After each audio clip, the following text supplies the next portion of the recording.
세계적으로 유명한 소설 중에 하나가 이 빙점이라는 소설이 있습니다. 그 소설 빙점의 작가가 미우라 아야코입니다.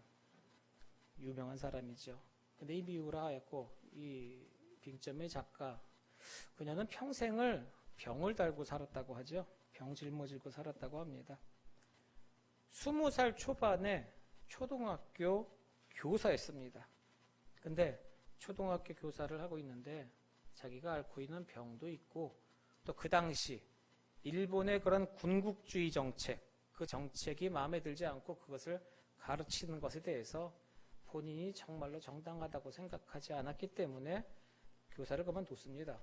학교를 그만두고 그리고 이제 빙점이라는 그런 훌륭한 작품을 남기게 된 거죠. 이 미우라 아야코 이 사람은요, 평생을 병을 앓고 있었습니다. 20대 초반에는 폐결핵을 앓았다고 하죠. 폐결핵을 앓았습니다. 그리고 20대 초반부터 한 10수년을 앓았다고 해요. 폐결핵이 난 다음에는 이름도 희한해요. 척추카라이스라는 병을 앓았다고 합니다. 이게 뭐냐면요, 결핵균이요. 그러니까 이 폐결핵을 앓다가 결핵균이 척추를 감염시킨 거예요.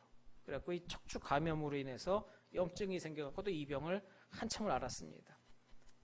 이 병 낫고 나서는 뭐냐, 직장암 앓았습니다. 아주 그냥 인생이 스펙타클하죠. 그리고 마지막에 이제 파킨슨병. 파킨슨병 마지막에 앓다가 77세를 일기로 세상을 떠났다고 합니다. 정말 뭐 우리 이름도 들어보기 힘든 병들을 아주 백화점처럼 쭉 앓다갔습니다. 근데 이 한평생을 병 가운데 이렇게 투병 생활을 하면서 살았는데 참 이 사람 정신은 맑았습니다. 마음 맑았고요. 또 이 빙점이라는 이 소설 읽어보셨는지 모르겠지만 참 대단한 이런 작품을 남겼다는 거죠. 이게 정상적인 사람도 책 읽고 글 쓰고 뭐 한다는 게 쉽진 않은데 그 아픈 몸을 이끌고도 참 이렇게 아름다운 글을 남길 수 있다는 게 참 대단합니다.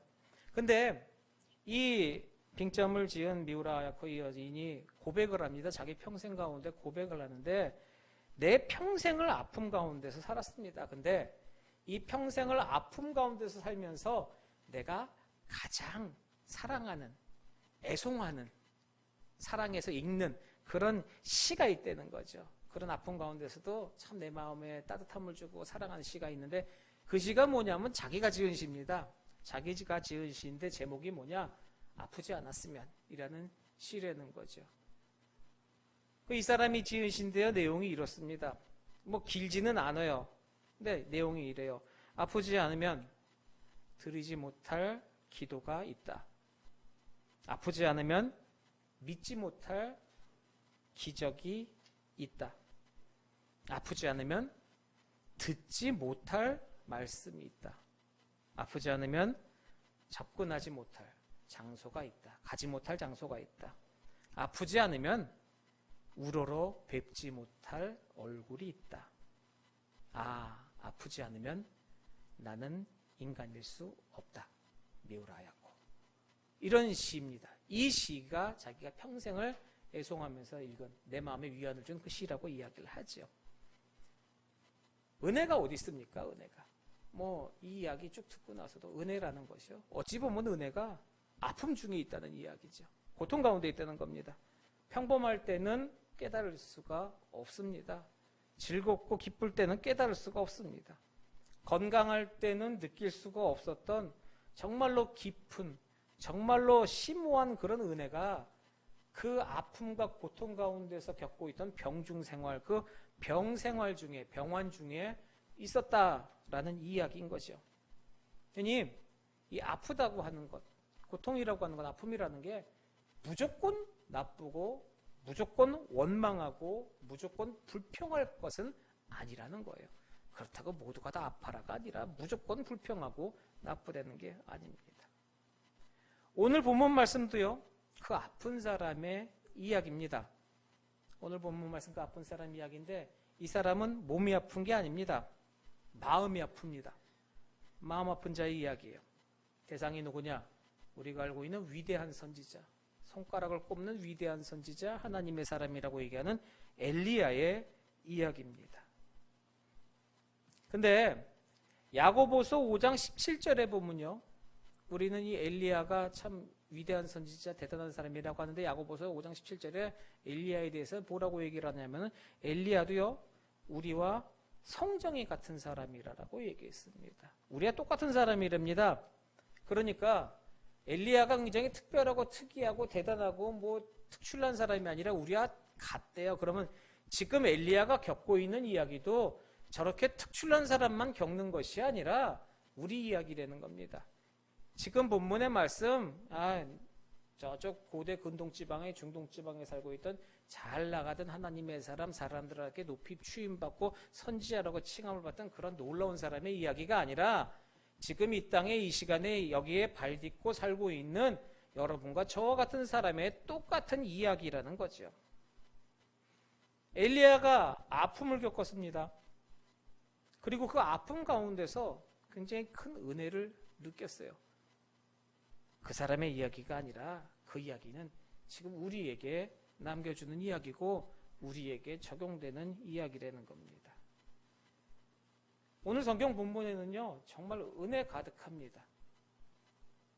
쓱 읽어보면은 모르지만은 성경 본문 차근차근 잘근잘근 씹어보면은 정말로 은혜가 흘러넘치다 못해 주체할 수 없는 은혜를 우리에게 주고 있다는 거죠. 왜 그런지 한번 보세요. 성경 본문에 엘리야는요 위대한 선지자입니다. 하나님의 사람이에요. 능력의 사람입니다. 선지자, 하나님의 사람. 이 엘리야가 이런 선지자의 사람이 자신이 살아올 평생을 다 살았습니다. 그 선지자의 길을 걸어오고 그 사역을 감당하고 그 놀라운 일을 다 하고 평생을 쫙 살아와서 다 이제 살아온 뒤끝에 가서 자신의 인생을 추억을 하고 있어요. 그러면은 한번 생각을 해보자고요. 이런 엘리야 같은 사람이 쭉 평생을 살아오고 나서 돌아보고 나서 추억하고 있어요. 그럼 엘리야의 사건은 우리가 알잖아요. 그럼 엘리야가 인생 말미에서 내가 이때까지 했던 일 중에 가장 가슴 뿌듯하고 추억에 남는 게 뭐가 있을까 돌아보면 무엇이 남겠냐는 거죠. 엘리야 하면은 우리가 제일 많이 생각하는 게 뭡니까? 갈멜산에서 아세라 선지자 450가 전쟁 이기고 승리. 뭐 그게 제일 많이 그렇죠. 당연히 그거죠. 제일 큰 일이. 뭐 누구는 또 그 병거 타고 하늘로 올라가는 그 장면이 뭐 그렇겠는데 그거보다. 근데 이 모든 일보다 엘리야 아직 엘리야 안 올라갔으니까 엘리야의 기억에서 절대로 못 잊는 기억이 그 갈멜산에서 승전보가 아니라 오늘 본문 말씀이라는 거죠. 엘리야 인생에서 절대로 잃을 수 없는 추억하는 가장 기억나는 생각이 절대로 못 잊는 게 오늘 이 이야기라는 거예요. 왜냐하면 엘리야의 삶 속에 인생 속에 가장 마음 아팠던 때 있었던 일입니다. 가장 힘들고 가장 어렵고 가장 마음 아팠을 때 있었던 일이고 그 마음 아프고 힘들었을 때 받았던 은혜가 지금 오늘 말씀에 있다라는 거예요. 그러니 엘리야의 인생 속에서 오늘 본문은 절대로 잊을 수 없는 얘기고 엘리야만의 이야기가 아니라 저와 여러분에게도 인생 속에서 가장 은혜 받을 이야기가 오늘 본문에 지금 있다라는 이야기죠. 오늘 본문 이야기요. 이 이야기의 배경이 되는 성경이 한 장 앞에 있는 18장입니다. 열왕기상 18장 이야기가 오늘 있게 된 사건이 일어나게 된 배경이에요. 18장 이야기가 뭐냐면 좀 전에 말씀드린 그 유명한 사건 갈멜산 사건입니다. 갈멜산 전투라고 하기에는 거기서 대결 그 사건이에요. 그러니까 18장의 내용의 사연이 어떻게 되느냐. 엘리야라는 참 좋은 선지자가 있어요. 정말 대단한 선지자죠. 하나님의 사람이고요. 하나님만 생각하고 하나님의 일을 하는. 근데요. 이 엘리야가 자신의 조국 이스라엘을 생각을 하면 미치겠는 거예요. 내 조국 이스라엘이 이 하나님의 나라 하나님의 백성인데 정말로 너무나도 부패하고 하나님 보시기엔 너무나도 패역하고 하는 짓거리가 요즘 말 따라 눈 뜨고 볼 수 없는 그런 행동들을 하고 있는 겁니다. 엘리야가 속에서 천불이 나요. 하나님의 백성 하나님의 나라인데 하나님을 배반하는 길을 살고 있으니까 이게 우라가 치밀고 천불이 나니까 하나님 앞에 엎드려서 아주 그냥 기도를 합니다. 땅을 치면서 하나님 이럴 수가 있습니까? 하나님 이 나라 이 백성이 어떤 백성인데 하나님 이 사람들 정신 좀 차리게 한 3년 6개월 정도 비 안 오게 해주세요. 땅바닥 쩍쩍 갈라지게 비 좀 안 오게 해주세요. 그 기도예요. 하나님의 엘리야의 기도 들어서 응답하십니다. 3년 6개월여 시간 동안 비가 안 와요. 땅 갈라지고요, 말라 비틀어지고요, 아무런 농작물도 다 타고 난리 났습니다. 근데 이 사람들이 그러면 정신을 차려야 되는데 정신 못 차립니다. 정신 못 차리고 그 하나님의 땅, 하나님의 백성인 그 이스라엘 그곳을 바알과 아세라의 천국으로 만들어버리는 거죠. 그러니 엘리야가 시간이 지날수록 더더욱 못 견디겠는 거예요. 이제는 뭐 감당. 아니 이건 사람의 탈을 쓰고 이럴 수가 있느냐, 요즘 말로 그렇게까지. 그래 화가 치밀어대니까 아합하고 이세벨을 향해서, 그러니까 바알과 아세라 선지자들을 향해서 선전포고를 하는 거. 이제 더 이상 안 되겠다. 선전포고를 하면서 하는 말이 뭐냐, 이러지 말고 우리끼리 만나서 단판 짓자, 사생결단 내자, 이렇게 가서는 안 된다 하고 정말로 중대한 결단을 내리죠. 그리고 바알 선지자, 아세라 선지자들에게 끝장 보자고 결투 신청하는 겁니다. 그러면서 엘리야가 제안을 해요, 그들에게. 그 제안 가운데 이제 엘리야가 제시하는 룰이 있습니다. 게임의 룰이라고 뭐 이렇게 표현하긴 뭐하지만 하여간 이 대결의 룰이 있어요. 뭐냐? 첫 번째, 장소는 갈멜산에서 하자. 대결 장소는 갈멜산에서 하자. 그리고 이 승부의 방법은 불응답 받는 사람이 이기는 거다. 그리고 그 판정 결과에 따라서 이긴 사람이 진 쪽 사람들 몽땅 다 죽이는 거다. 이렇게 제시를 합니다. 근데 얘네들이 바알 선지자 아세라 얘네들이 동일합니다. 좋다. 그래서 갈멜산에서 만나는 거예요. 근데요, 바알 선지자 450명, 아세라 선지자 400명이 갖고 850명을 불렀어요. 근데 온 사람들이 450명이었습니다. 근데 450명이 왔다 그러니까 사람들은 바알 선지자들만 모였다라고 얘기합니다. 450이니까. 근데 아세라 선지자들 안 오고 바알 선지자만 450 왔을까? 섞어서 대충 왔겠죠. 뭐 이런 것까지 생각 안 해보셨죠? 하여간 섞어서 850명 오랬는데 450명 왔습니다. 왔어요. 시합합니다. 시합해서 엘리야가 불로 응답받습니다. 이겼죠. 그리고 이기고 나서 갈멜산에서 전투하고 전쟁하고 이긴 다음에 그 나머지 선지자들 450명을 끌고 기손 시내가로 끌고 내려가서 거기서 칼로 다 쳐 죽입니다. 이게 열왕기상 18장의 갈멜산의 이야기예요. 자, 근데요, 이 사건 내용을 가만히 읽어보면은 이 일을 통하여서 엘리야가 뭔가 기대하는 것들이 있었다는 거죠. 그런 생각이 들어요. 엘리야가 이 사건 통해서 분명히 엘리야 마음속에 기대하는 바가 있었습니다. 자기 나름대로 계산도 있고, 이렇게 하면 어떻게 뭐 계산 다 있었어요. 이런 역사가 일어나니까 이제 백성들이 다 봤으니까 백성들이 이제 반응을 어떻게 좀 할 거다. 뭐 정신 차릴 거다. 이거 아니겠습니까? 지금도 이전에 상황을 보면 엘리야 그런 계산이 있던 거예요. 그러고 나서 오늘 19장 얘기가 펼쳐지는 겁니다. 근데 엘리야가 예상하고 생각하고 지금 하고 있는데 19장에 딱 들어왔는데 엘리야의 예상과 생각과 전혀 다른 일이 벌어지는 겁니다. 엘리야가 생각했던 여러 가지의 방법이 타박살로 그러들 안 돼요. 전혀 다른 일이 펼쳐지는 겁니다. 엉뚱한 반응이 오는 거예요. 엘리야가 충격을 받습니다. 이렇게 갈피를 못 잡아요.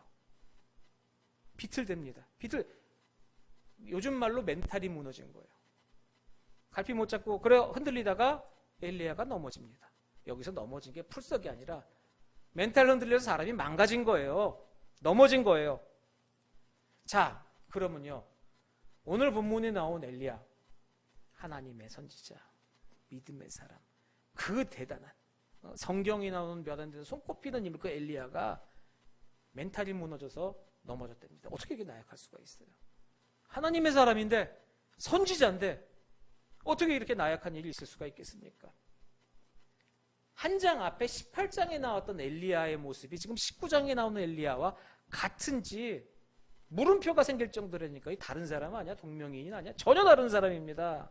그 위대한 엘리야가 이렇게 무너진 이런 일이 있다는 게 지금 오늘 본문의 이야기라는 거죠.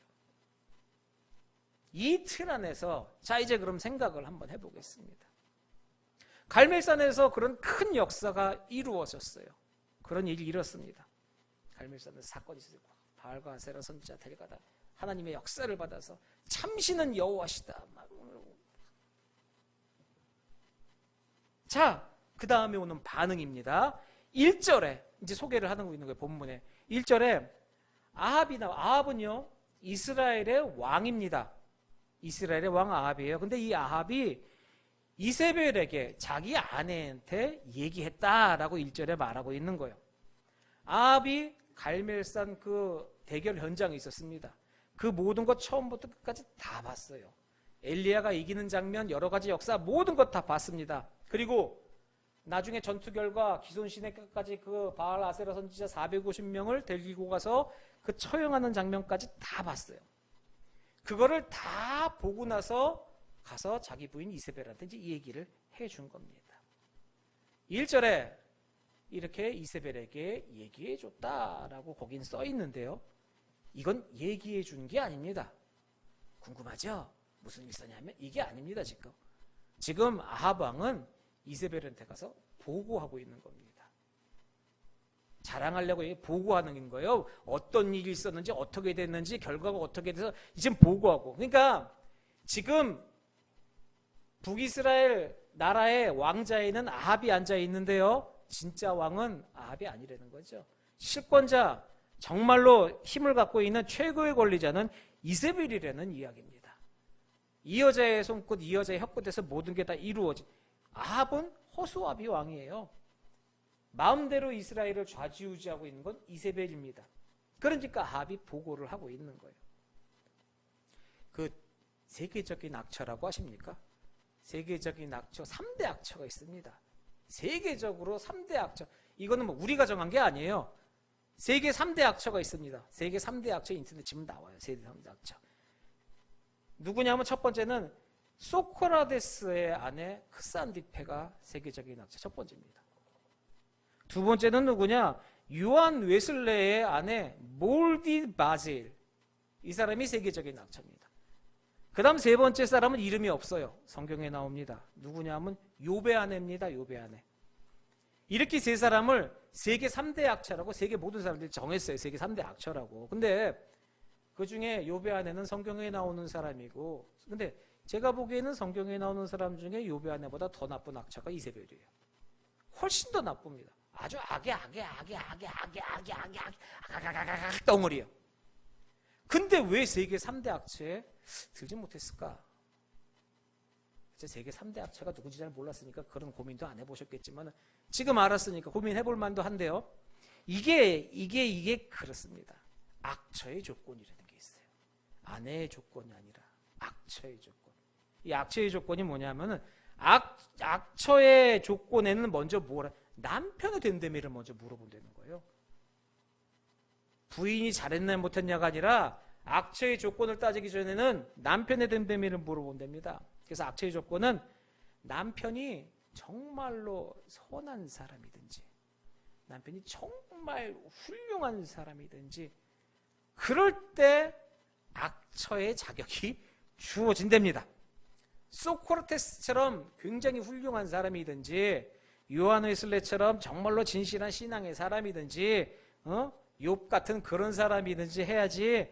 그럴 때 죄송합니다. 부인이 못돼 먹었으면 악처인데 이 아합은 그럴 그릇이 안 된다는 거죠. 그러니까 이 이세벨이 불행하게도 세계 3대 악처의 명예를 못 잡고 있는 거예요. 그러니까 여기는 세계 3대 악처가 아니라 여기는 그런 얘기하죠. 초록은 동색이라고 얘기하나요? 뭐 그거 있잖아. 그 부창부수 맞다. 부창부수. 똑같은 거예요. 둘 다 똑같습니다. 아주. 특별하게 뭐 아니에요. 하여간 악처 거기까지 가고 돌아왔어요. 그러니까 이세벨의 얘기 정말 많이 들었습니다. 우리 나쁜 이세벨. 악질 중에 악질. 독종 중에 독종. 하긴 이세벨이요. 남편 아하방이 하는 얘기를 다 들었어요. 쭉 얘기를 들었습니다. 1절에. 설명을 쭉 다 듣고 나서 2절에 한다는 얘기가 반응을 바로 보입니다. 2절에. 자기 사신을 보냅니다. 엘리야한테. 자기 사신을 보내면서 그 사신을 통하여서 메시지를 전달하죠. 자, 그 메시지의 내용이 무엇이냐? 그 승리를 축하합니다. 치하합니다. 이게 아니라요. 메시지가 너 내일 죽여버리겠다. 내일까지 죽여버리겠다. 내일 이맘때까지 죽여버리겠다. 네가 바알 선지자를 죽인 그 모양 그대로 내가 널 죽여버리겠다. 그냥 죽이겠다라는 협박이 아니죠. 엄청난 겁니다. 그리고 뒤에다 뭐라, 만일 내가 그러지 못한다면은, 내가 그렇게 못한다면은 내가 섬기는 신이 나에게 벌 위에 벌, 은혜 위에 은혜가 아니라요, 벌 위에 벌을 내리기를 소원한다. 그러니까 내 목숨 걸고 너 죽여버리겠다, 그 얘기입니다. 쉽게 얘기하면. 그거를 사신을 통해서 아하방한테 얘기 듣자마자 바로 사신한테 가서 전화라고 보내버려요. 여장부라고 얘기하기 좀 뭐하고 참 독한 사람이죠. 듣자마자.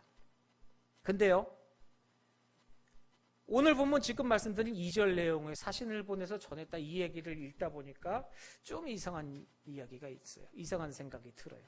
앞에서 제가 설명을 쭉 드렸습니다. 이세벨이라는 여자가 지금 무지하게 화가 났어요. 그래서 이 여인이 엘리야를 죽이고 싶어하는 마음이 있다라는 것은 분명히 알겠습니다. 정말 갈기갈기 이렇게 해서라도 좀 그 마음은 이해가 돼요. 알겠는데 아까 1절에서 그랬잖아요. 아하방은 껍데기 왕입니다. 이세벨이 실권자예요. 그러면 정말 죽이고 싶으면은 사신을 보내는 게 아니죠. 요즘 말로 얘기하면 군대 보내갖고 가서 저거 지금 있는 데서 쏴버려, 이거 아닙니까? 지금 바로 가서 죽여버려. 그래서 내가 내일까지, 내일 이맘때면 24시간이에요. 내일 이맘때까지, 내일 이맘때에 널 죽이겠다라고 미리 알려주지 않는다는 거예요. 그냥 가서 죽이죠. 근데 안 해요. 죽이질 않고 얘기만 전해요. 이세벨 굉장히 똑똑한 여자입니다. 그리고 이 똑똑한 지혜는 하나님의 지혜가 아니라 사단의 지혜고 마귀의 지혜입니다. 지금 주도 면밀하게 그 순간요, 아하방한테 그런 얘기 듣고 나서 바로 내질르면서도 그 생각 머리 돌려갖고 바로 한 거예요. 자, 이 이세벨에서 오는 지금 눈에 가시 같은 엘리야 죽여버리는 거예요. 근데요, 할 수 있습니다. 근데 지금 가서 엘리야를 죽이면은 여기서 끝나는 게 아니더라는 거예요. 지금 갈멜산에서 바알 선지자, 아세라 선지자, 엘리야 이렇게 자기네들끼리 숨어서 모여서 대결한 게 아니라 거기 수많은 백성들이 거기서 보고 있었어요. 그 상황을 직접 보고 있었으니 지금 여기서 엘리야 죽이면요, 엘리야만 죽는 게 아니에요. 반란이 일어나는 겁니다. 그럼 자기도 끝나요. 그러니까 그거 아는 겁니다. 자, 그래서 24시간 여유를 줘요. 그럼 24시간 여유를 주면 뭐 하겠어요? 이세벨 계산은 뭡니까? 도망가라 그겁니다. 내 눈앞에 보이지 않는 것을 도망가고, 너 여기서 뭐가 됐든 네가 여기 있으면 내 방해되니까 죽이고 싶은데 이거 내 거 아니니까 차라리 너 겁줘서 도망가면은 네 영향력은 없어지니까 가라 그겁니다. 그래서 이세벨이 사신을 보내서 통보를 해요. 근데 이세벨의 생각이 정확했습니다. 사신 가서 통보했더니 엘리야가 도망간 거예요. 자, 그러면 이제 여기서부터 3절부터 문제가 되는 거예요.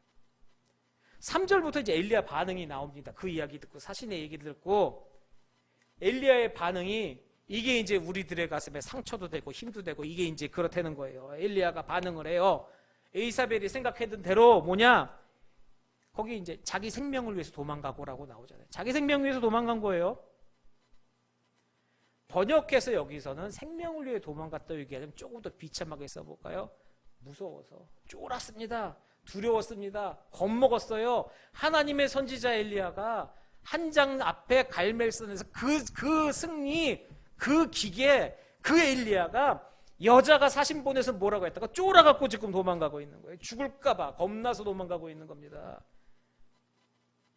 이때 엘리야가 도망간 거리가 대단합니다. 아합궁이 있던 이스라엘부터 시작해서 거기서부터 시작해서 어디까지 유다에 있는 브엘세바까지 도망을 가는데요. 엄청난 거리를 도망을 가요.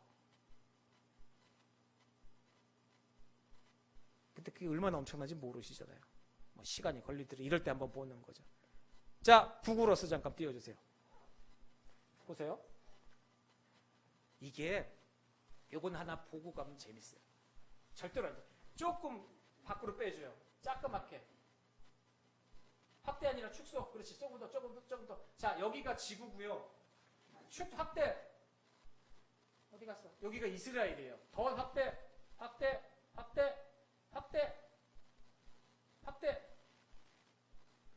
요 위 저기가 갈릴리 호수고요. 여기가 사해입니다.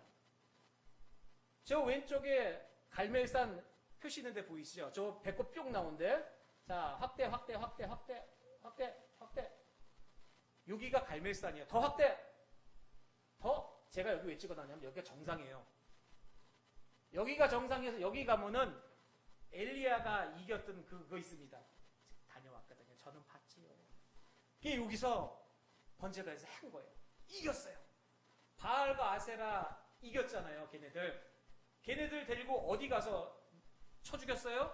기손신에 확대. 자, 밑으로 좀 내려봐요. 더 내려봐요. 이쪽. 여기가 바다인데요. 요게 기손시대 도착하는 데입니다. 바다로. 기손시내가 요렇게 위로 올려요. 여기 지금 기손시내입니다. 요렇게 돌아서 요렇게 가고 있어요. 약간 변하긴 했어도 이 시내 물은 거의 안 변했답니다. 이 루트예요. 그러면 자, 기손시내가요. 여기예요. 역사학자들, 성경학자들이 얘기하는 엘리야가 목 친 데가 요 부분이래요. 그러면 여기서 산이에요.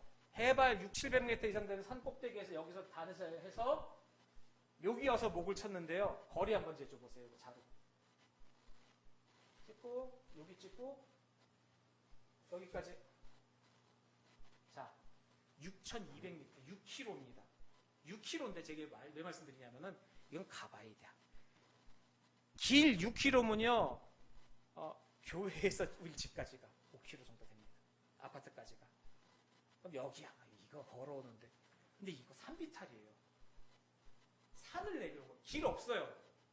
그럼 생각해 보세요. 죽이려고 선지자들 끌고 내려오는데 길로 줄 세워갖고 이렇게 끈을 해갖고 내려오겠습니까? 아니죠. 저기를 저는 걸어서 내려가고 길 아닌 데를 풀어놓고 우리 그때 교수님이 가라고 그래갖고 막 가는데 산비탈에 여기까지 걸어가는데 근데 나는 그 사람들은 죽이려고 끌고 갔으니까 여기를 굴러 6km를 끌고 간 거예요. 그래 여기 가갖고 목을 다 쳐버렸어요. 그게 기손강이 핏빛으로 변했다고 얘기를 합니다. 자, 여기서 있었어요, 사건이. 그리고 축소. 더 축소. 어디 갔어? 여기가 이스라엘, 여기가 아하방의 겨울 성 있는 데가 여기입니다. 그래서 여기서 일로 오는 거예요. 여기 와갖고 지금 여기서 이제 이세벨이 겁준 거예요. 그랬더니 확 축소. 엘리야가 도망가는데 작게 여기가 브에셰바. 지금 우리나라 말로 얘기하면 베르셰바라고 표시가 돼 있는데 자, 여기서부터 여기까지 도망을 가는 겁니다. 이 거리를 뛰어서 도망을 가는 거예요. 여기서 여기가 한 30km, 여기서 여기가 180km가 되는데 이제 여기로 도망을 가는. 이게요. 처음에 갈멜산 전투하고 나서 아이고 왼팔이 안 들어가. 갈멜산에서 여기 이스라엘 아하방한테 얘기했죠. 이제 비 내린다고 왕은 먼저 마차 타고 가라고 그러고 엘리야는 앞에서 뛰어간다라고 성경에 이야기하잖아요. 여기서부터 여기까지 뛰어간 거예요, 엘리야가. 근데 마차 앞에서 뛰어간 겁니다. 이거는 하나 상식인데요. 아하방한테 엘리야가 빨리 마차 타고 먼저 가라고 한 이유가 비 오니까 먼저 비 오면 마차 타는데 뭐가 문제냐는데 여기가요. 여기 요만큼이 이스라엘에서 최고로 땅이 비옥한 평야 지역이에요. 흙이 검은색에 가까운 양분이 진짜 대단해요. 이게 여기 저거 나봇의 포도밭 있는 데입니다. 여기가 기가 막히게 맛있어요. 진짜 뭐 대가리만한 것도 다 진짜. 그러니까 여기는 비가 오면 땅이 진흙벌이 돼요. 그래갖고 보고 빨리 가라고 하는 거예요. 비 오기 전에 뛰어갔는데 여기를 뛰어서 간 겁니다.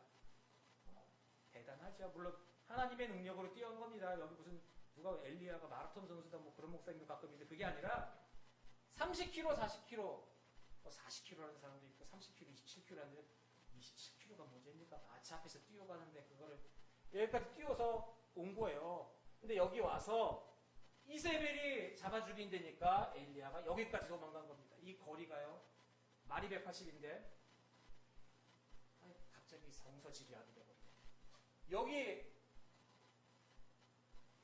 갈릴리 호수에서 사해까지 가는 이게 요단강입니다. 이 요단강이요. 제로 베이스예요. 해수면하고 거의 이 사해가 마이너스 400인지가 나시 밑으로 해저면보다 낮습니다. 그리고 이 양옆이 산지예요. 산구릉이에요. 산구릉이어서 여기가 일반 길이 아니라 산길이에요. 그리고 하나 더 확대. 좀 위로 올려봐요. 여기 색깔이 검붉은 색깔, 요거는 나무 조금 있다는 얘기입니다. 그러니까 여기까지는 나무가 좀 있어요. 근데 내려보세요. 이거는 광야입니다. 이게 우리가 알고 있는 그 광야. 풀이 없어요. 그러니까 여기 산 타고 쭉 내려와서 여기 광야까지 튀어서 도망간 거예요. 이게. 그러니까 어디로 도망갔는지, 엘리야가 어떻게 도망갔는지 이제 얘기하면 대충 어디서 이제 조금 우리 유식한 사람이 된 거예요. 하여간 자, 엄청 더워요. 중동 날씨. 진짜 덥습니다. 아까 없어졌는데 그 갈릴리 호수하고 사해에 여러분들이 보기 사해 바다 여기가 바다 여기쯤이 예루살렘인데 하여간 여기가 가끔가다 비가 올 때가 있어요. 그러면 이렇게 엄청 습해요. 35도에 정말 이렇게 사우나 안을 걸어 다니는 듯한. 그러다가도 햇빛이 비치면 또 더워서. 그러니까 장난 아니에요. 여기는 뭐 햇빛을 피할 수 있는 방법. 150km를 도망왔습니다. 엘리야가. 이세벨을 잡아 죽인다고 그러니까. 와갖고 도망가면서 참 도망가면서도 혼자 안 가고 사환 하나 데리고 갔잖아요. 사환.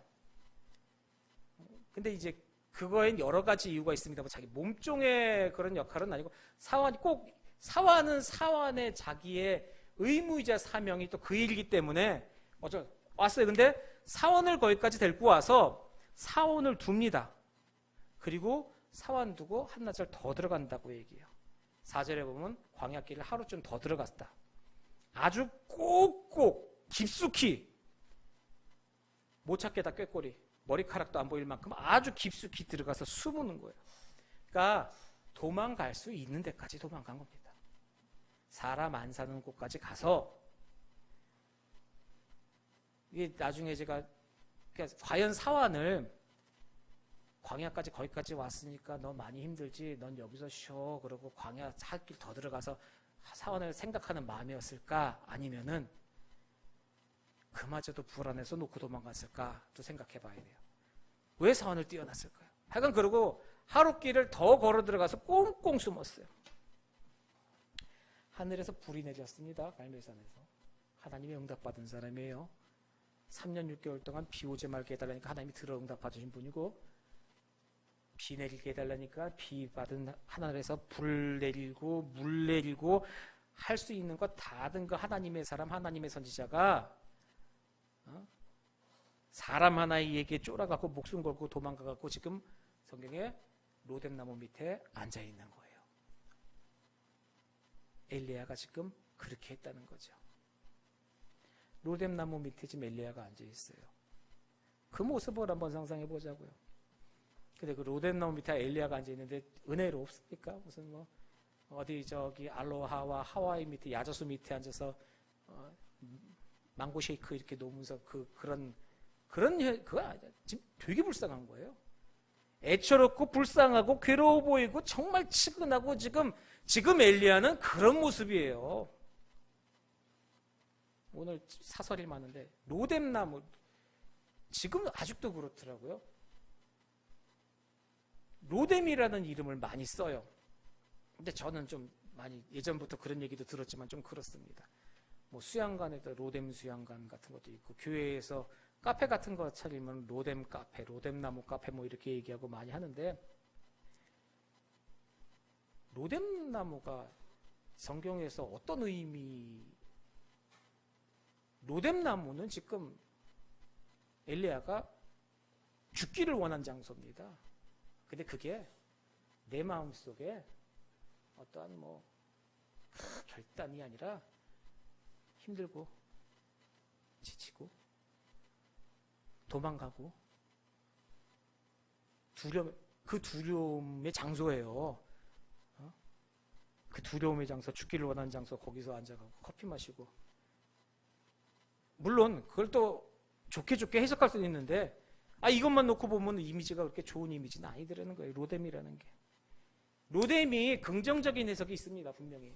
그리고 부정적인 해석도 있어요. 근데요, 긍정적인 해석과 부정적인 해석에 영어로 해석할 때, 긍정적인 해석으로 해석할 때 로뎀 나무를 주니퍼 트리라고 그래요. 주니퍼 트리.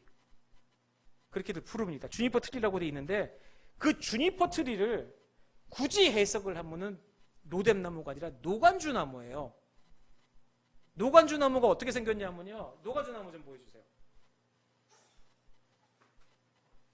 이게 노간주 나무입니다. 노간주 나무가 뭐냐면은 크게 자라면 8m에서 10m까지 자란대요. 뿌리가 깊고 우거지다. 뭐 그런 게 노간주 나무 과예요. 그러면 이 노간주 나무가 이런데 이게 로뎀 나무랍니다. 이거 로뎀 나무 아닙니다. 이거 근거 없는 거예요. 그냥 그렇게 부르는 거예요. 전혀 다릅니다. 이거 해석을 그냥 그렇게 한 거예요. 주니퍼 트리도. 그래서 근데 아직도 그렇게 나와 있어요. 자, 그럼 로뎀 나무라는 것에 대한 부정적인 해석을 뭐라고 얘기하느냐? 로뎀 나무 영어로 브룸 트리라고 그래요. 브룸 트리. 브룸 트리 뭐예요? 빗자루 나무랍니다. 빗자루 나무. 이게 정확한 번역이에요. 빗자루 나무. 나무가 굉장히 엉성해요. 대싸리 나무라고도 합니다. 대싸리 나무. 이게 대싸리 나무가 이게 또 있어요. 이거 말고 좀 작은 거. 이게 확대돼서 이렇게 보이는데 검색 하나만 해서 대싸리 나무가 그러니까 이 대싸리 나무가 뭐하고 빗자루하고 비슷하대. 위에는 그 우리 쌀이비 같이 그렇게 생겼는데 뭘 생각하면 되냐면 떨기나무 생각하면 된다는 거예요. 거기서 성경학자들 얘기가 이 대싸리 나무, 우리가 제일 잘 알고 제일 불 붙은 떨기나무, 그러니까 위에가 쌀이처럼 잎도 없고 덤성덤성, 그러니까 이 밑에 앉아 있으면요, 이거 옛날에 김준호 있죠. 이거는 내가 가는 것도 아니고 많은 것도 아니고, 그러니까 그 밑에 있으면은 지금 내가 햇빛에 있는 것도 아니고 그늘에 있는 것도 아니고 거의 그런 상황인 거예요. 지금 여기가 무슨 시원한 그런 그늘이 아니에요. 엉성한. 그러니까 햇빛도 아니고 그늘도 아니고. 그래서요. 나중에 보여드릴게요. 성경에 그러면 로뎀 나무라는 말이 어디 나오냐? 있습니다. 찾아봤어요. 그때 성경에 로뎀 나무라는 말이 2번이 나와요. 두 군데가 아까 욥기 30장 4절. 욥기에 나옵니다. 거기에는 근데 번역으로 성경에 로뎀이라고 한다고 거기에 대싸리 나무라고 나오는 거예요. 30장 4절에 욥기 30장 4절에 그들은 곧 궁전의 기근을 떨기나무 가운데서 짠나무를 꺾으며 대싸리 뿌리로 먹을거리를 삼느니라. 그 욥기에 그렇게 얘기해요. 대싸리 나무. 그러니까 이 뭐냐? 먹을 거 없을 때. 흉년. 우리 옛날에 먹을 거 없으면 풀뿌리 씹는다고 그러잖아요. 칡뿌리 요즘 건강식에 소나무 껍질 까서 씹는. 이거 그겁니다. 먹을 거 없으면은 이 대싸리 나무 뿌리 씹는 거예요, 얘네들. 먹을 거 없을 때 먹거리로 쓰던 겁니다. 시원찮은 거예요. 뭐 건강식도 아니고 그런 거 얘기하는 로뎀이 그런 겁니다. 욥기에 하나가 있고요. 또 하나 어디 로뎀나무 얘기하냐면 시편에 얘기하고 있어요. 120편 4절에 로뎀나무의 숯불이로다. 거기는 땔감입니다. 땔감. 화목. 그러니까 이 지금 뭐냐면 로뎀나무는 정말 별 볼 일 없는 나무입니다. 별 볼 일 없는 나무였고, 그리고 지금 엘리야는 그런 데 가 있고요. 그리고요, 로뎀나무요. 의미상으로 번역을 한번 해보면요. 너무 부정적으로만 나가는데, 로뎀이라고 하는 말이 무슨 뜻이냐면 시궁창이라는 뜻이에요. 시궁창. 그런 뜻도 있어요. 자, 로뎀 카페, 시궁창 카페에 앉아갖고 저기 주세요. 분위기가요. 그러니까 알고는 못 먹어요. 아니, 로뎀이 그런 뜻이에요. 그러니까 긍정적인 구석이 없어요, 단어에. 아무리 우리가 잘 쓴다고 하더라도 전 요즘에 줄임말 중에 제일 싫어하는 게 존버라는 말을 되게 싫어합니다. 예, 그런 뜻에 존중하며 버틴다? 그렇게 쓰더라고요. 근데 원래 의미가 그게 아닙니다. 제가 여기서 말씀을 못 드리지만은 제가 그 뜻을 알기 때문에 그 단어를 못 써요. 아는 사람은 못 써요. 이렇게 긍정적인 말이 아니기 때문에 로뎀나무 하면은 떠오르는 게 긍정적인 생각은 안 떠오르거든요. 그러니까 차라리 에셀나무라고 쓰죠. 에셀 어린이집 에셀나무. 에셀나무 있잖아요. 창세기 21장 34절에 아브라함이 브엘세바에다가 에셀나무 심고 나서 거기다가 영원한 여호와 하나님의 이름을 붙였더라. 이스라엘 사람들이 에셀나무는요 성목이라고 해요. 거룩한 나무라고 부릅니다. 우거지고 튼실하고 사랑스럽고 모든 사람들이 아주 좋아하는 그런 나무. 그러니까 로뎀이라고 하는 것은 별 좋은 의미가 없습니다. 근데 자, 그 로뎀나무 밑에서 엘리야가 앉아서 지금 뭘 했냐고요. 그 로뎀나무 밑에서 엘리야가 지금 죽고 싶다고요. 하나님한테 나 죽여달라고 지금 그러고 있는 겁니다. 그게 지금 로뎀나무 밑입니다. 자, 근데요, 한번 생각해 보자고요. 지금 이 사람 엘리야가 하나님의 사람이잖아요. 위대한 선지자잖아요. 선지자 중에 선지자.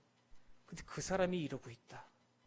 뭐 이런 거 저런 거 떠나서 지금 그 대단한 선지자가 이러고 있다라는 거, 우리 그걸 알아야 된다는 거예요. 우리 생각에 지금 있는 고정관념을 좀 지워버리시라는 얘기입니다. 고정관념. 하나님이 선택하신 선지자, 하나님이 세우신 주의 종, 그런 어떤 강성의 이미지요. 사람이 완벽할 것 같고 완벽해야 되고 완벽할 것 같고 뭐든지 그런, 아니요. 엘리야, 우리와 성정이 같은 사람이 됩니다. 특별한 사람 아니에요. 우리와 성정이 같습니다. 세상 일은요, 하다가 안 되면 어떻게 하세요? 세상적인 일을 하다가 안 되면은 안 하면 됩니다. 다른 것 하면 돼요. 근데 하나님의 일은 하다가 안 되면 어떡합니까? 다른 쪽으로 알아볼까요? 그만두면 됩니까? 길을 가는데 어렵고 힘들고 두렵고 안 되면은, 하나님의 길을 가는데 안 되면은 그 길 안 가고 다른 데 편한데 되는 길로 가겠습니까?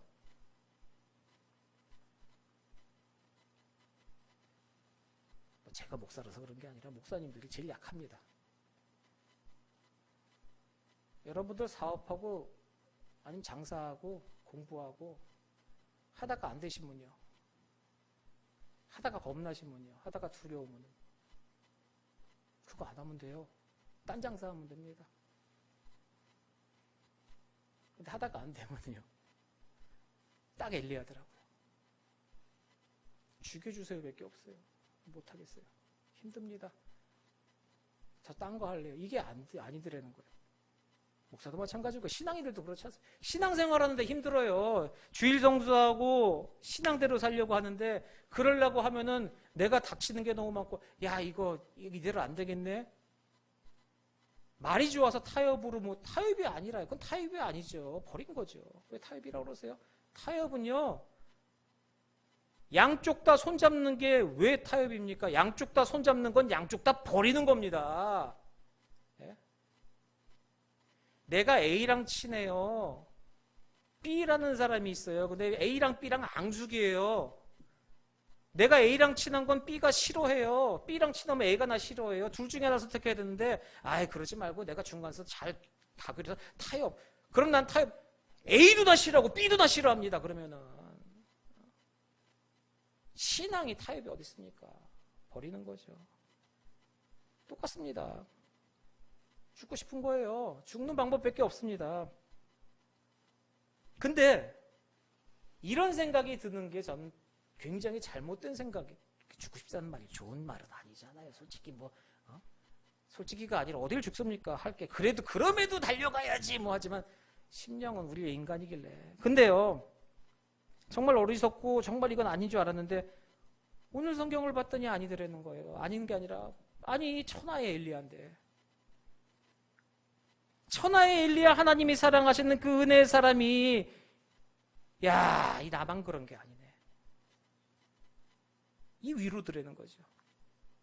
엘리야에겐 죄송하지만 나에겐 속으로 기쁘다는 거예요. 야, 엘리야도 저런. 야, 목사님도 화장실 가네. 이런 예전에 제가 존경하는 목사님 한 분은 주일날 성도들이 화장실 가는 거 봐서 상처받을까 봐 주일날 고구마 하나로 때우신다는 그 유명한 목사님의 그런 목사님 제가 혹시 그걸 아이 목사님 화장실 가네. 아, 야 똑같구나. 이거 나랑 같은 사람이었어. 야, 나 저분도 그래. 엘리야가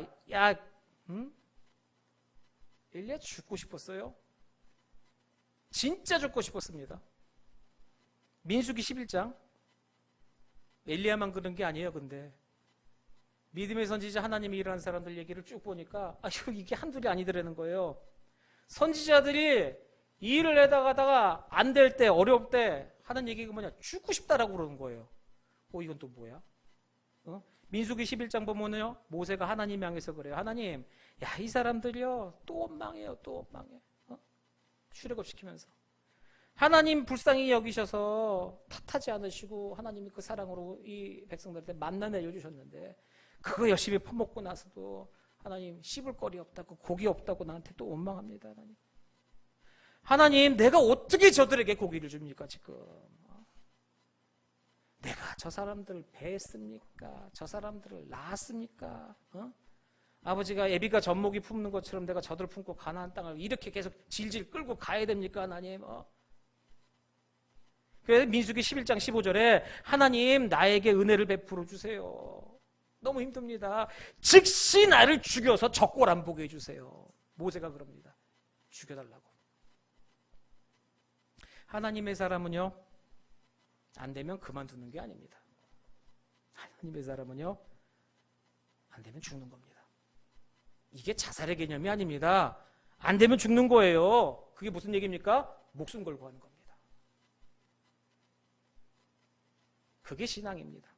요나 보세요. 요나 니느웨가 구원받는데요. 그거 보니까 이건 아닌 것 같아요. 속에 배알이 꼴리고 이건 아닌 것 같아요. 그 요나서 4장 3절에 4장 3절 8절 9절 거기 계속 얘기합니다. 죽여주세요. 사는 게 죽는 것보다 낫습니다. 나 이 꼴 못 봅니다. 죽여주세요. 하나님이 말리세요. 요나야 왜 성내고 그래? 그때 요나가 답변을 하는데 뭐라고 얘기를 하냐면요. 내가 죽기까지 성을 내도 내가 하는 게 맞습니다. 라고 얘기합니다. 그 얘기 뭡니까? 내 소원이 죽겠다는 거예요. 오늘 선지자 그 선지자 중에 선지자 엘리야에게도 이제 위기가 왔습니다. 남의 이야기 아니죠. 우리들의 얘기고 여러분의 얘기고 제 이야기입니다. 현대 사람들 지금 우리 질병 좀 많아요. 병수는 점점 늘어가고요. 모르는 바이러스는 계속해서 늘어가고 있습니다. 근데 그 병 중에서 좀 특징적인 병이 있어요. 현대에 생겨나는 특징적인 병. 이게 질환도 아니고 그렇다고. 이게 뭐냐면 스트레스, 공황장애. 이 정신병 계열이죠. 이걸로 인해서 생기는 게 뭡니까? 우리나라 이거 아세요? 우리나라의 전체 인구의 5%가요. 지금 당장 치료를 받아야 될 우울증 환자랍니다. 엄청난 거예요. 스트레스는 우울증의 시작입니다. 스트레스로 시작해서 우울증이 시작이 되는 것이고 공황장애 있는 우울증이 발달해가는 진행 과정이라고 얘기를 해요. 근데 우울증, 공황장애, 자, 1년에 우리나라에서 자살하는 사람이 약 5천 명 이상이 됩니다. 근데 그 자살하는 사람 중에 80%가 우울증을 앓고 있대요. 그럼 스트레스로 시작해서 공황으로 가서 우울증으로 가서 결국 마지막 단계는 안 좋은 결과, 일저지르는 겁니다. 그럼 그 우울증이라는 게 도대체 뭐냐? 학문적으로 설명하기는 힘들어서 그냥 하나 예를 들어드리면 이거 잘 알겠다. 산후우울증을 보면 안 돼요. 산후우울증이 왜 생기느냐? 산후우울증이 뭐냐고 하면요, 산모가 10달 동안 끔찍하게 정말로 애 배고 살아가고 있죠. 근데 그 10달 동안은 모든 사람들이 날 위해줍니다. 밥은 먹었어, 잠은 잤어, 먹고 싶은 걸 막 사다 주고 뭐 해주고, 뭐 자다가도 남편 깨워서 딸기가 먹고 싶어 그러면 겨울에 가서 딸기 따다 오면 딸기 사다 놓으면 누가 딸기라서 딸기 모양의 토마토 이러면 가서 그거 사오고, 뭐 족발이 먹고 싶다, 족발 사면 냄새가 나서 못 먹겠다는 게, 그럼 코를 막고 뭐 그러니까 숨은, 하여간 그런 식으로 모든 걸 다 얼얼. 아침에 얼굴 좀 푸석푸석하면 잠을 잤느니 못 잤느니 시어머니는 밤새 전화해갖고 그 아야 좀 괜찮냐, 몸은 좀 어떠냐, 잉어 내려줄까, 뭐 내려줄까, 뭐 먹어라, 아이고 가서 설거지 좀 하려면 아이고 하지 마라. 모든 사람들이 나 위주로 살아가요. 10달 동안. 근데 아기가 딱 나오고 나니까 모든 관심이 아기한테 가요. 그러니까 나는 찬밥이에요. 나 안 봐요. 왕따 됐어요. 이 우울증이 오는 겁니다. 왕따입니다. 혼자 되는 것, 버림받는 거예요. 그러니까 나쁜 얘기입니다. 누구 작정하고 저 사람 우울증 걸리게 해보고 싶다 그러면 그 사람 왕따 시키면 됩니다. 그럼 우울증 걸려요. 그러니까 우울증 이런 식으로 보세요. 왕따라는 게 뭡니까? 혼자 있는 거예요. 동떨어진 겁니다. 엘리야 오늘 보세요. 엘리야가 이세벨한테 공과 협박을 받았어요. 사신을 보내갖고 이세벨한테 도망쳤어요. 엘리야가 공과 협박에 반응해서 도망치죠. 두려웠어요. 무서웠어요. 두렵고 무서우니까 뭐예요? 사람들에게서 도망가고 싶습니다. 아까 말씀드렸죠. 사원 데리고 오다 왜 데리고 놓고 갔을까? 그 생각이 드는 거예요. 150km를 위에서 아래까지 사원이랑 같이 도망을 쳤어요. 우리가 그냥 생각하면 동고동락을 한 사람인데 끝까지 같이 가야지. 근데 엘리야의 두려움이 혹시 그게 다르지 않았을까도 생각이 되는 거죠. 마지막에는 걔도 못 믿겠는 거예요. 얘 혹시 내통하고 뒤에서 부시럭만 돼도 누가 오는 것 같고 이놈이 혹시 계속 내통해서, 그러니까 너 피곤하지? 여기서 쉬어 기다려? 그러고 하루 끼를 더 도망을 간 겁니다. 불안해서. 그러니까 불안. 사원 배려 아니에요. 엘리야의 마음은 지금 뭐냐? 혼자 있고 싶은 겁니다. 두려워서 혼자 있고 싶어요.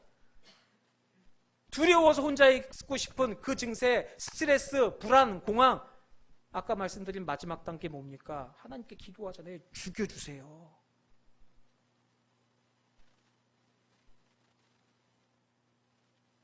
내 조상들보다 못합니다.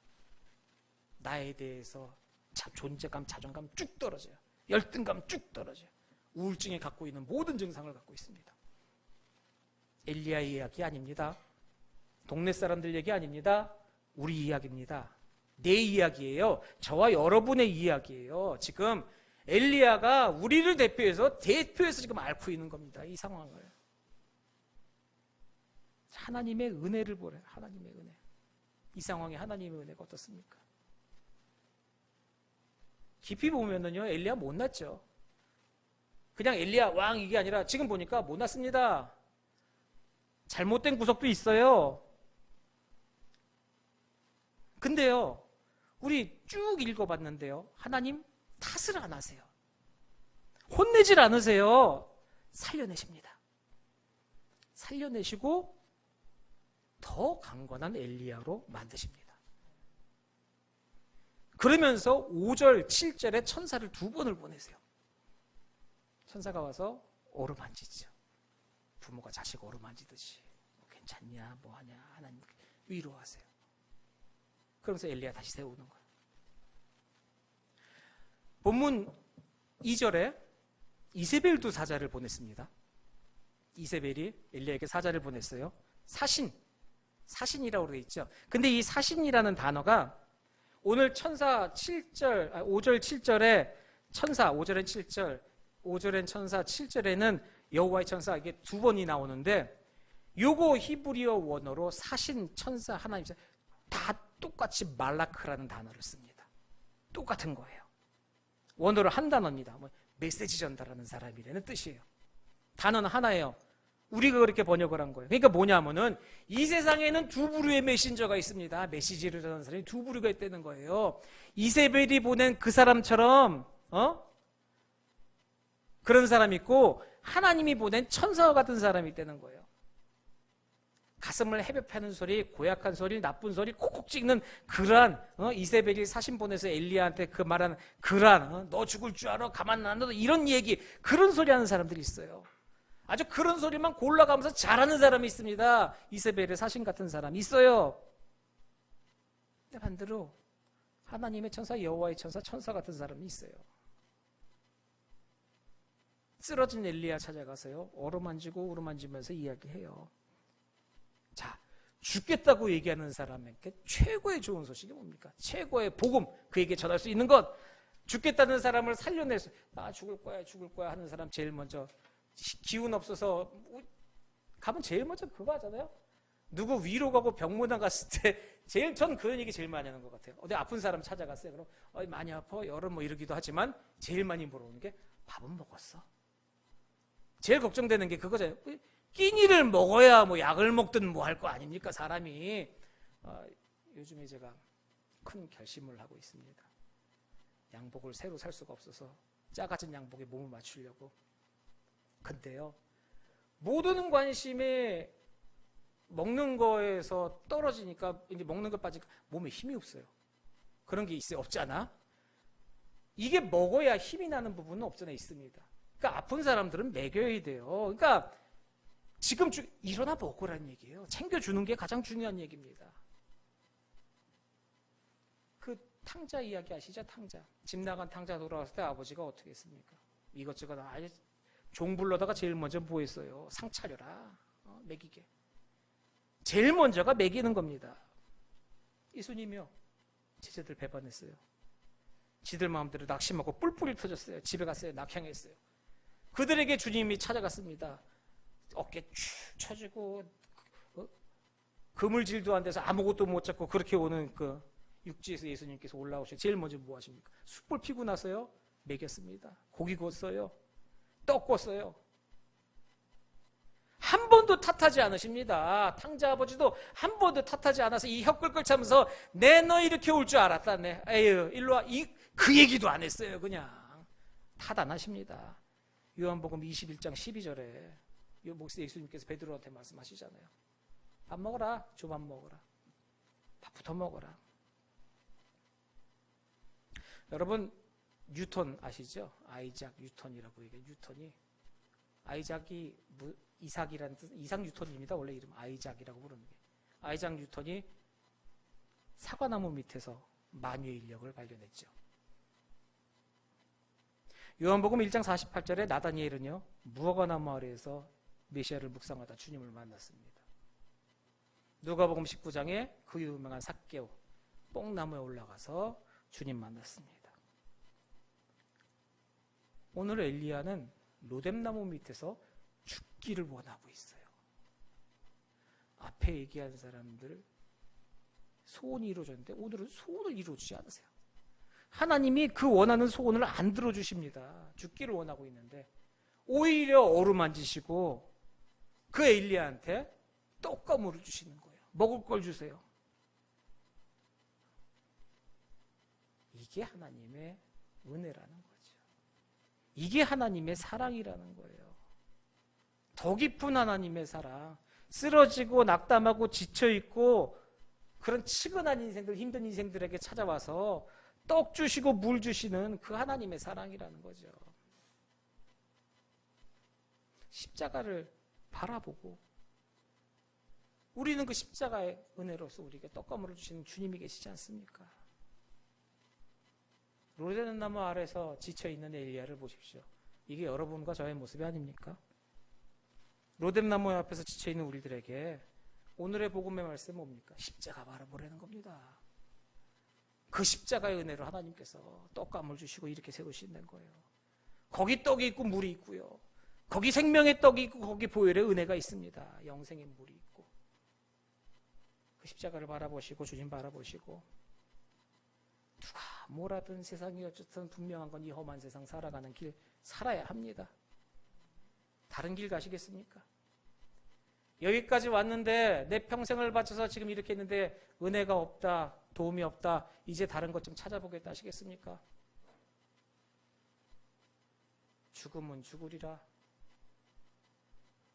죽음은 죽으리라가 아니죠. 죽여주십시오의 믿음이죠. 그 믿음 가운데 위로 주시는 하나님의 그 크신 위로 받고 은혜 받고 세임 얻으시기를 바랍니다. 기도하겠습니다.